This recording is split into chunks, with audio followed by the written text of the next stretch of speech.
디더링턴 플렉스밀 1797년에서 1885년 세계 최초의 철제 골조 건물로 마천루의 할아버지라는 평가를 받고 있습니다. 화재에 더 안전했다는 점이 혁명적입니다. 섬유 제조 시설에서 이는 매우 중요한 혁신이죠. 홈 인슈어런스 빌딩 1885년에서 1889년 공식적으로 세계 최초이자 현대식 고층 빌딩의 아버지로 알려져 있습니다. 건물의 프레임에 강철을 처음으로 사용했습니다. 외벽이 구조물의 무게를 지탱할 필요가 없기 때문에 건물들을 더 높이 올릴 수 있죠. 앞으로 더 높아질 거예요. 몰레 안토넬리아나 1889년에서 1908년 몰레는 이탈리아어로 큰 기념비적인 건물을 뜻하며 토리노의 국립영화 박물관이 있는 곳입니다. 꼭대기 테라스가 있고 꼭대기까지 유리 엘리베이터를 타고 올라가며 이탈리아 최초의 수도를 360도 파노라마처럼 조망할 수 있습니다. 싱어 빌딩 1908년에서 1909년 유명한 재봉틀 회사가 지은 이 건물은 의도적으로 허물어진 것 중 가장 높은 건물입니다. 세계 무역센터가 지어질 때 철거되었죠. 유명한 상트페테르부르크의 책의 집도 싱어 빌딩입니다. 메트라이프 타워 1909년에서 1913년 기둥의 양쪽에 있는 시계는 기린보다 키가 큰데 25층부터 27층까지 3층을 차지합니다. 분침은 무게가 450kg이고 시침은 320kg 이상입니다. 탑이 완성되었을 때 시계 문자판의 크기는 세계에서 가장 컸습니다.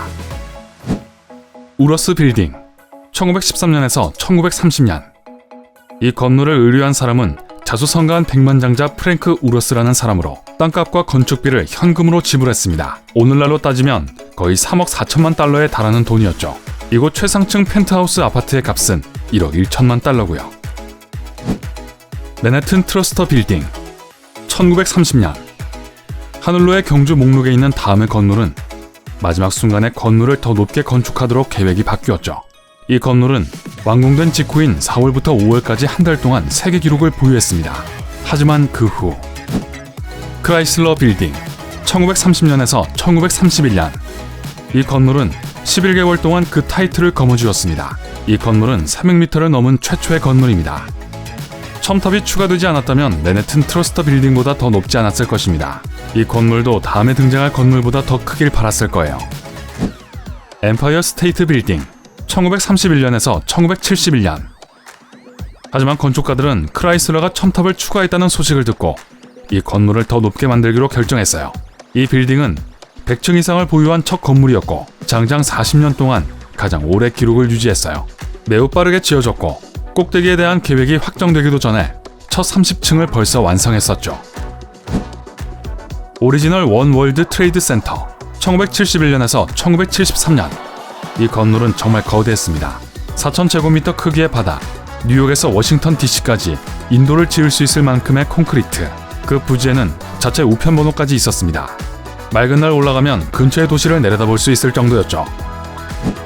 시어스 타워 1973년에서 1998년 현재 윌리스 타워라고 불리는 이 건물은 다양한 높이의 더 작은 연결된 건물들로 이루어져 있습니다. 바람이 많이 부는 윈디시티인 시카고에서 더 안정적으로 버틸 수 있죠. 그래도 보통 15cm 정도 흔들리지만 1m까지 견딜 수 있도록 건축되었죠. 페트로나스 타워 1998년에서 2004년 이 건물은 59만 평방미터의 라미네이트 글라스로 제작되었는데요. 이는 축구장 10개 면적만한 크기랍니다. 위에서 보면 이 탑은 8개의 뾰족한 별 모양을 하고 있는데 두 층으로 연결된 하늘다리 때문에 거대한 M자로 보이기도 합니다. 센트럴 파크 타워 목록에서 현재 세계에서 가장 높은 주거형 건물을 잠깐 언급하며 쉬어갈게요. 이 콘도는 6천만 달러부터 시작합니다. 럭셔리한 펜트하우스는 1600평방미터로 최고 3층에 걸쳐져 있습니다. 값은 9,500만 달러가 넘습니다. 타이페이 101 2004년에서 2010년 페트로나스 타워의 타이틀을 빼앗은 이 빌딩은 지진이 잦은 지역에서 여전히 가장 높은 빌딩입니다. 주요 단층선에서 200m 정도 떨어져 있습니다. 하지만 진도 9.0의 지진에도 견딜 수 있도록 지어졌죠. 아브라즈 알바이트 시계탑 이번엔 다른 기록을 보유한 세계에서 가장 큰 시계 문자판을 소개합니다. 빅벤보다 35배 더 큰데 개선문은 이 시계 문자판의 크기와 거의 비슷할 거예요. 정말 거대해서 17km 떨어진 곳에서도 시간을 알아볼 수 있습니다. 상하이 타워. 이 건물은 세계에서 두 번째로 높은 건물이고 가장 높으면서 꼬여있는 건물이며 세계에서 가장 빠른 엘리베이터가 있습니다. 시속 70km가 넘어요. 이 초고층 빌딩의 몸통은 120도가 꼬여있어 바람의 저항을 4분의 1로 줄입니다. 부르즈 할리파. 2010년에서 현재 에펠탑의 3배 높이인데 이 건물 속의 모든 알루미늄으로 5대의 에어버스 A380을 만들 수 있을 겁니다. 현재 세계에서 가장 높은 빌딩이지만 곧 왕좌에서 내려오게 될지도 몰라요. 과연 그럴까요? 미아폴리스. 인류는 초고층 빌딩에서 수직적인 도시로 옮겨가게 될 것입니다. 주택, 사무실, 상점, 식당, 회전하는 스카이 라운지, 심지어 자체 선착장까지 필요한 모든 것을 하나의 거대한 건물로 만들 수 있습니다. 이 프로젝트는 부르즈 할리파가 완공된 후인 2010년에 발표되었지만 여전히 미래적인 것으로 남아 있습니다. 아직 문서로만 남아 있다는 뜻이죠. 스카이시티 1000. 이 거대한 수직 도시의 총 바닥 면적은 모나코 전 국토의 4배와 맞먹을 수 있습니다. 이 건물의 토대는 엠파이어 스테이트 빌딩의 높이보다 더 넓은데요. 14개의 그릇 모양의 층들은 우주 접시라고도 불립니다. 부르즈 무바라크 알 카비르. 2023년에 공사가 계획되어 있고 2030년까지 완공될 예정입니다. 설화 천일 야화를 기리기 위해 높이는 1001m가 될 것입니다.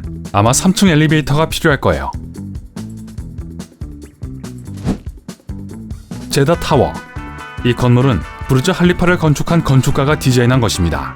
2013년에 착공했지만 2018년부터 공사가 중단되고 있습니다. 건물엔 2층 엘리베이터와 하키링크의 절반 크기로 지상에서 600m 떨어진 야외 발코니가 만들어질 예정입니다. 아제르바이잔 타워.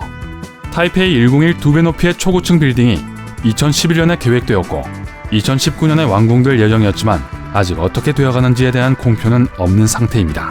이 건물은 카스피에 100만 개의 공중도시를 형성하고 있는 인공섬 카자르 제도 프로젝트의 일부로 규모는 1000억 달러입니다.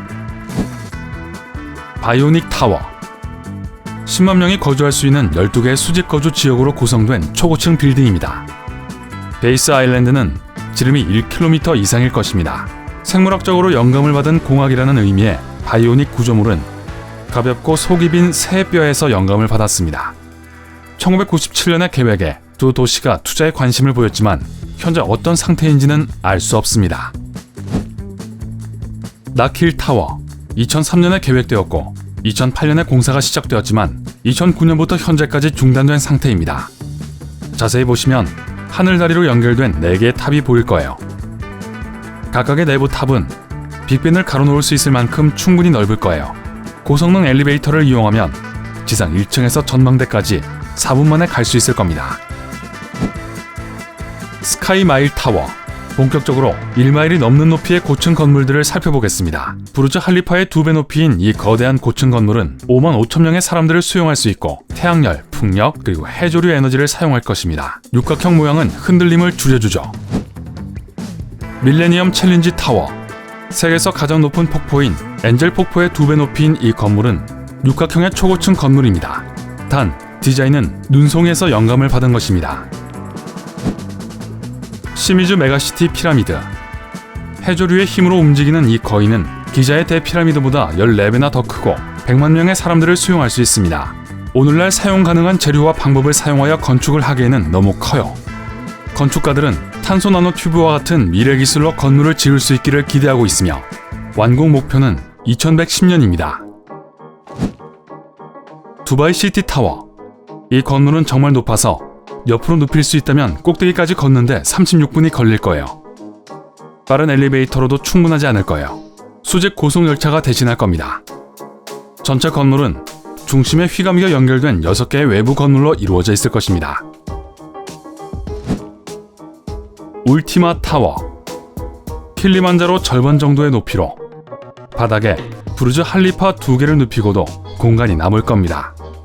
높이가 너무 높아서 위아래 사이의 기압차를 이용해 100만 명의 거주자를 위한 전기를 공급할 수 있을 것입니다.